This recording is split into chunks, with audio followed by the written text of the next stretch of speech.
Subscribe to our YouTube channel and hit the bell icon so you never miss a video from Radio 1.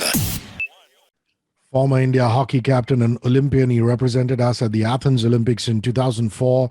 A man whose services to the nation are not small. He is CEO, Olympic Gold Quest, and he selflessly supports athletes. Most important question, I hope the family and you are safe, Viren, and you've got your jabs, you've got your vaccines.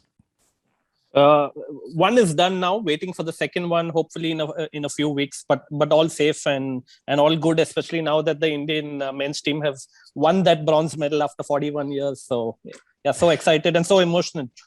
So, I went to college with Raman Banot, and Ramsey sent me a video where you're in the studio with him and you put the camera right there. And that moment when, Srijesh made the save and Viren Rasquinha's voice welling up with emotion, eyes full of tears.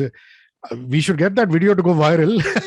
But can you even describe what you felt at that moment when you were commentating and the bronze medal happened? No, just a incredible moment, incredible feelings, something just so emotional. I've been in matches so many times when we have lost in the final seconds.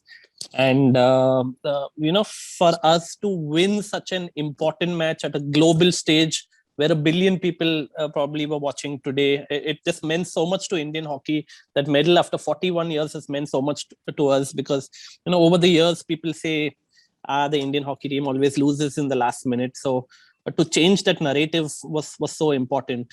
And just so many heroes in the team. And this is built on the back of years and years of effort and preparation. You don't win Olympic medals overnight. There's a process that goes on for years. And just full credit to the entire team, to Hockey India, Sports Authority of India, everyone who has invested time, money, emotion into Indian hockey, and to all the fans. Congrats to all the fans. I've been saying Raman was the first guy to hug me because we were commentating together. But I think there have been 1,000 people who have hugged me in the hotel. People who I've never met in my life. But I think 20 people jumped on me today. But I'm not complaining. I hope more of that happens. Viren, let's look at India's road to the bronze. That game against New Zealand, narrow 3-2 win. Harmanpreet gets 2 goals. Rupinder Pal adds another. We opened the scoring, but New Zealand kept finding that equalizer. Would you say that Harmanpreet's 33rd minute goal was the one that proved to be decisive?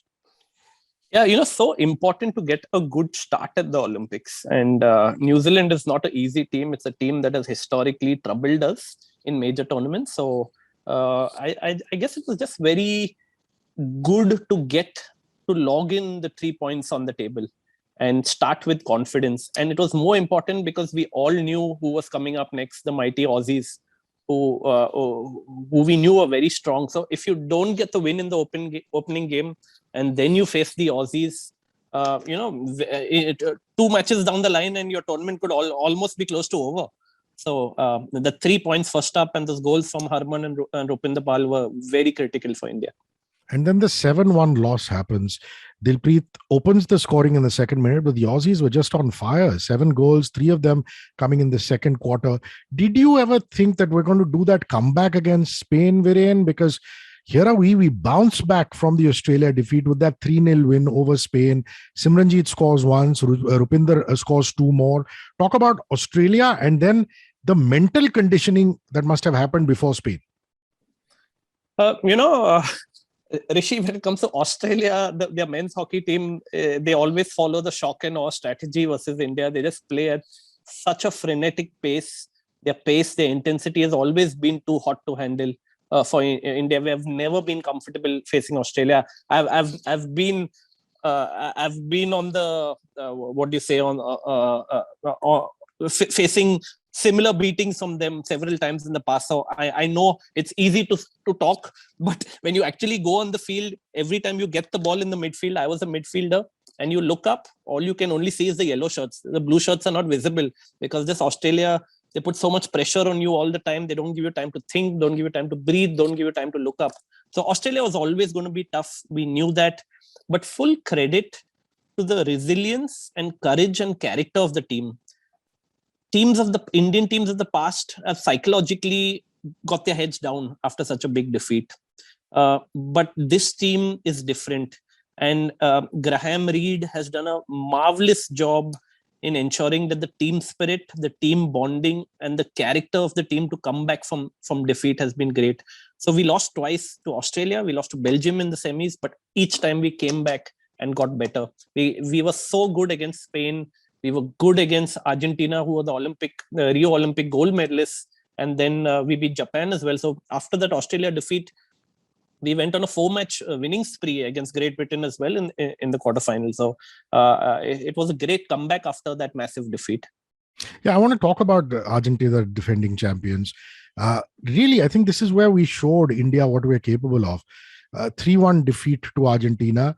3 PCs, yeah. We're talking Vivek Prasad, Varun Kumar, and Harmanpreet scoring off those penalty corners. Your readings of that game, please. Yeah, so, again, the scoreline can be deceptive for someone who has not watched the game. It was 1-1 with 5 minutes left on the clock. Argentina had equalized. They were putting pressure on us in the final quarter. And Indian teams in the past have caved into the pressure. But again, not to be this time. We scored 2 goals in the final 5 minutes. And again, I'm saying this Indian team is different. They're psychologically and much stronger and tougher and more resilient as a team. And we're scoring goals in the final. So psychologically, they're tougher. Also, just the fitness of this team has been exceptional. The fitness, strength, and endurance, and just the effective use of rolling substitutions has been fantastic by Graham Reed. The Indian team, Hrishi, has been making on an average of 80 substitutions per match, 80 substitutions in a 60-minute match. That's more than an average of a substitution a minute. Wow. So that just goes to show the pace and intensity that the matches are played at. Australia has been making over 100 substitutions in a 60-minute match. So modern hockey has really changed. Were you surprised by the easiness with which we beat Japan?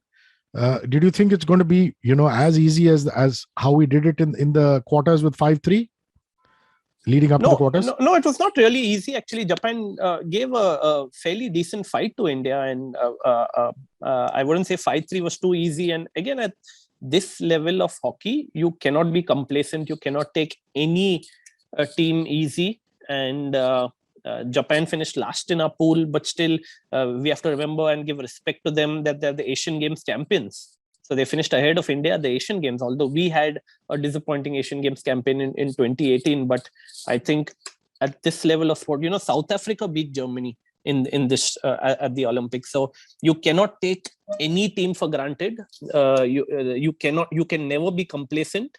And modern hockey is such that the game can change in the space of 2 or 3 minutes. Today we were down 1-3. We made it 3-all in the space of 2 minutes at the end of the second quarter, and at the start of the third quarter, first 10 minutes, again we scored 2 goals. So when Germany was leading 3-1, in the space of 10-12 minutes, they were down 3-5 to us. So hockey can change really quickly.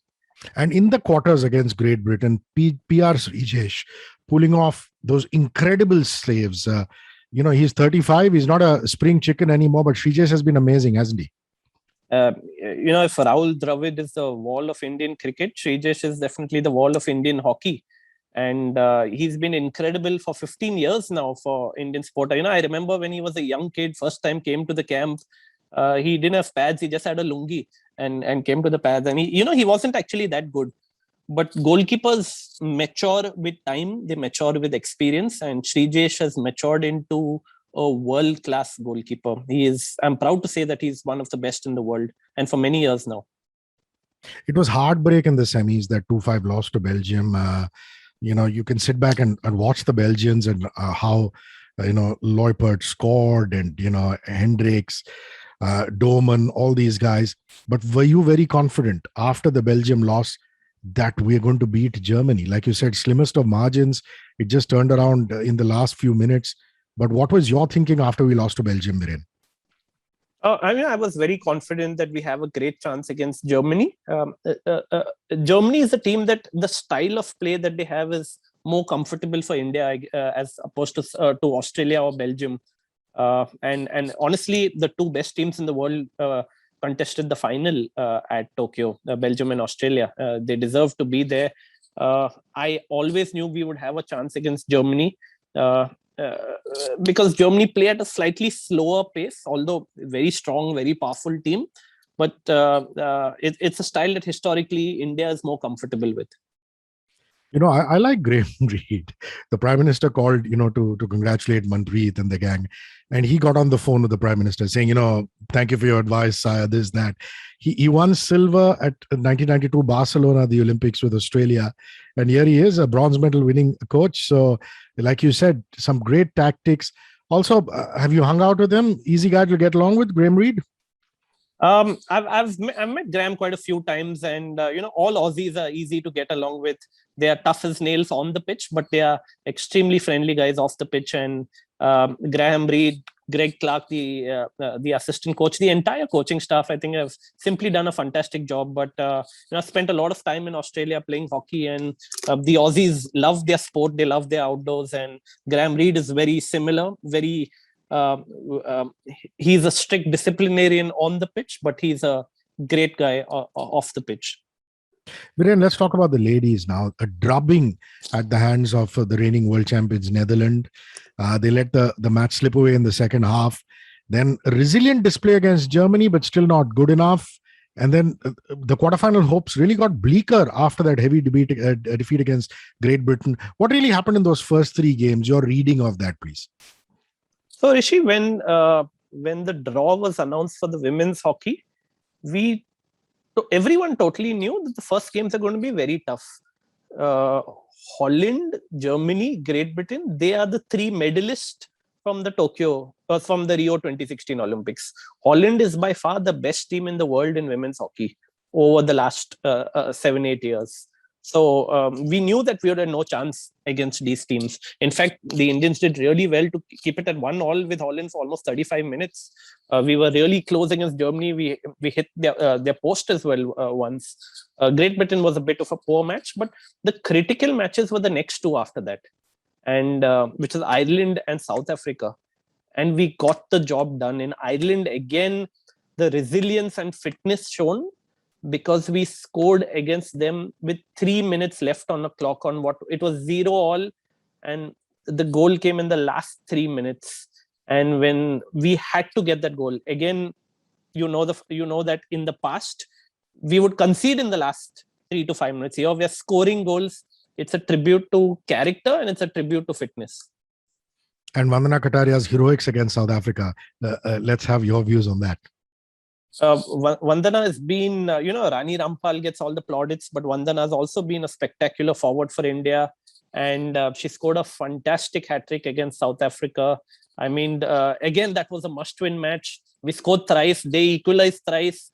And again, so much resilience to get that fourth goal. So great work, fantastic hat-trick. Those were not just, easy goals that she scored.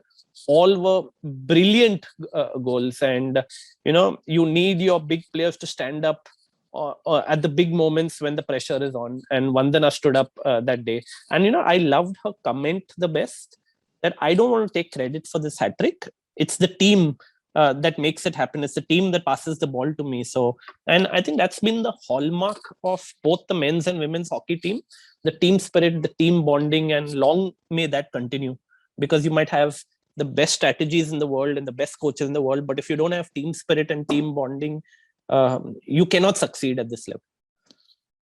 Viren, the shock on the Aussies' faces, the Aussie ladies, when we beat them 1-0. I mean, would you say that our defense just fought for their lives? And of course, Savita Punia, absolutely brilliant, beating Australia 1-0 as a former Olympian, what it means to you? The Aussies have made us cry many times, so it's it's okay to pay them back with interest once in a way. So I didn't feel sorry at all. I was just happy. During my entire career, I actually felt happier beating Australia than beating Pakistan, because I know how hard it is to beat Australia. So it's always good to give them back with interest. But just some of the stalwarts, Gurjeet in that game, Savita, spare a word for them, please. All were fantastic. Hrishi, I'm not the most fond of taking individual names. There are so many unsung heroes in the Indian team. So everyone played a role. For me, that was the most perfect game I've seen the Indian women's team play ever. And against a team like Australia, a world-class team that had won all their 5 league matches, they had topped the other pool. We were 4th in our pool. We needed the perfect game. We needed a sublime game. We needed a game where we did not make any errors. And we got in 60 minutes in modern hockey that almost never happens. And everything that the Indians touched turned to gold that day against Australia. But like I said, I don't feel sorry for Australia. They have made us pay for our mistakes far too many times. So it's always good to give them back. Now it is a bruising contest. That's the only way to describe the loss to Argentina. Will the dejected girls come back tomorrow morning for that, Great Britain game? Also, just a little bit about Marine, who's their coach. We talked about Graham Reed, but I'd like to talk about the ladies' coach too, please. Oh, Short Marine has done a fabulous job. The assistant coach Yannicka Shopman as well. They have done such splendid work. And like I said, they've built a team that is strong, a team that is fit, a team that believes in themselves, and a team that is together. And this does not happen overnight. All coaches sacrifice so much, right? They've been in the camps in the last 2 years almost without going home during this pandemic. It's not easy to be away from your family 365 days a year. And these people are away from their country. And during the pandemic, you don't want to be away from home. But they have sacrificed so much to be here. So I think the nation owes a big debt of gratitude to Short Marine and Yannicka Shopman and Graham Reed and all the coaching staff. Everyone is away from their families. You sacrifice so much to make this happen. You want to call the game, Great Britain? Great Britain are obviously the favorites. I'm just one thing I want to say is that expectations I'm seeing are just going overboard. And we were 12th last time and already top 4, and people expect we'll slaughter Great Britain tomorrow. I hope they win, but let's temper expectations. I hope for the best. And, in a knockout match, the mindset is always different than in a league match where you have another opportunity. But in a knockout match, you never play with that same freedom because you always have to, at the back of your mind, that you shouldn't concede a goal, etc. So I think the girls should play very freely. They should not take too much tension. They should not think too much. Go out there and play very freely like they did against Australia. They have nothing to lose. They've already made the entire nation very proud. And, I think it'll be even bigger if the women's team wins an Olympic medal. Fingers crossed. Viren Rasquinha is a part of Sony Sports live studio show Sports Extra. Also his excellent commentary for the Olympic Games Tokyo 2020, which is being telecast on the Sony Sports channels. There's Sony 6, Sony 10.2, Sony 10.3. Absolute pleasure to talk to you. Have a wonderful evening ahead, and I wish safety and health to you and your family, and all the best to Olympic Gold Quest too. Cheers. Thanks, Hrishi. Thanks. Always a pleasure talking to you. Always fun. Same here. Thank you. Thank you. Thanks. Thanks for watching. If you like this video, then subscribe to our channel and press the bell icon so you don't miss out on more content.